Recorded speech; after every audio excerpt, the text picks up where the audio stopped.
महाराष्ट्र विधानसभा चुनाव में जीत के बाद एनसीपी प्रमुख अजीत पवार का आत्मविश्वास बढ़ गया है। यही वजह है कि जब उनका सामना अपने भतीजे रोहित पवार से हुआ तो उन्होंने मजाक करते हुए कहा कि अगर मैंने तुम्हारी सीट पर प्रचार किया होता तो तुम्हारा जीतना मुश्किल होता। गौरतलब है कि हालिया चुनाव में रोहित पवार मामूली अंतर से जीत दर्ज कर सके। रोहित पवार भाजपा के राम शिंदे के सामने हारते हारते बचे और सिर्फ 1243 वोटों से ही चुनाव जीत सके।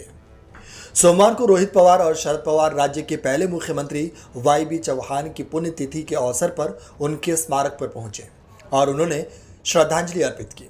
बाद में राज्य के डिप्टी सीएम और एनसीपी प्रमुख अजीत पवार भी वाई चौहान के स्मारक उन्हें श्रद्धांजलि देने पहुंचे, जहां उनका मुकाबला रोहित पवार से हुआ।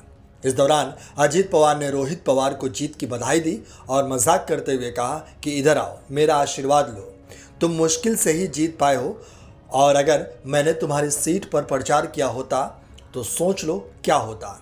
इसके बाद रोहित पवार ने भी अजीत पवार के पैर छूकर उनका आशीर्वाद लिया। इसके बाद मीडिया से बातचीत करते हुए रोहित पवार ने कहा कि अजीत पवार उनके पिता समान है। साल 2019 के चुनाव में उन्होंने मेरी बहुत मदद की थी। वह मेरे चाचा हैं और ये मेरी जिम्मेदारी है कि मैं उनके चरण स्पर्श करूं। ये चौहान साहब की धरती है, यहाँ परंपरा और मूल्यों का पालन किया जाना चाहिए। अजीत पवार के मजाक पर रोहित पवार ने कहा, यह सच है, अगर उन्होंने मेरी सीट पर प्रचार किया होता तो हालात कुछ और ही होते, लेकिन वे बारामती में व्यस्त थे और मेरी विधानसभा में आने का उन्हें समय ही नहीं मिला। आपको बता दें कि रोहित पवार ने अहिल्यानगर जिले की करजत जामखेड़ सीट से चुनाव लड़ा था और भाजपा उम्मीदवार राम शिंदे के सामने उन्हें कड़ी चुनौती का सामना करना पड़ा और मामूली अंतर से ही अपनी सीट बचाने में कामयाब रहे। रोहित पवार ने अजीत पवार को जीत की बधाई दी। हालिया विधानसभा चुनाव में महाराष्ट्र की 288 विधानसभा सीटों में से 234 सीट जीतकर महायुति ने प्रचंड बहुमत हासिल किया है। वहीं अजीत पवार की पार्टी एनसीपी ने भी शानदार प्रदर्शन करते हुए 41 सीटों पर जीत दर्ज की है। अजीत पवार के चाचा एनसीपी प्रमुख शरद पवार की पार्टी की प्रदर्शन निराशाजनक रहा और वे सिर्फ 10 सीटों पर ही जीत दर्ज कर सके। अजीत पवार ने बारामती सीट पर अपने भतीजे योगेंद्र यादव को 1 लाख से ज्यादा वोटों से हराया। वहीं अजीत पवार ने मीडिया से बातचीत करते हुए कहा कि नए सरकार के गठन को लेकर महायुति के सहयोगियों में चर्चा जारी है।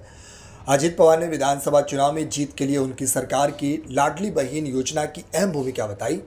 अजीत पवार ने कहा कि उनका गठबंधन राज्य के विकास के लिए मिलकर काम करेगा। अपने खिलाफ भतीजे योगेंद्र के चुनाव लड़ने पर भी अजीत पवार ने नाराजगी जाहिर की और कहा कि मैंने पहले ही सुप्रिया के सामने सुनेत्रा को चुनाव लड़ाने को लेकर माफी मांग ली थी और फिर मेरे खिलाफ योगेंद्र को क्यों उतारा गया। इस तरीके से आपको बता रहे थे कि अजीत पवार ने अपने भतीजे की जीत का मजाक उड़ाया है और उन्होंने कहा है कि मैं तुम्हारी सीट पर अगर प्रचार करता तो सोचो तुम्हारे क्या हाल होता।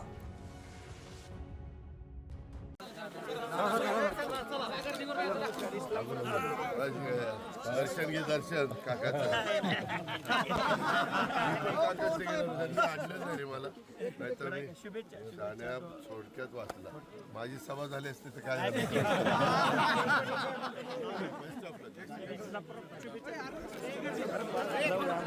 Video desk अमरउजाला.com। अगर आप ये वीडियो YouTube पर देख रहे हैं तो हमारे चैनल को सब्सक्राइब कर बेल आइकन दबाएं और Facebook पर देख रहे हैं तो हमारे पेज को लाइक करें।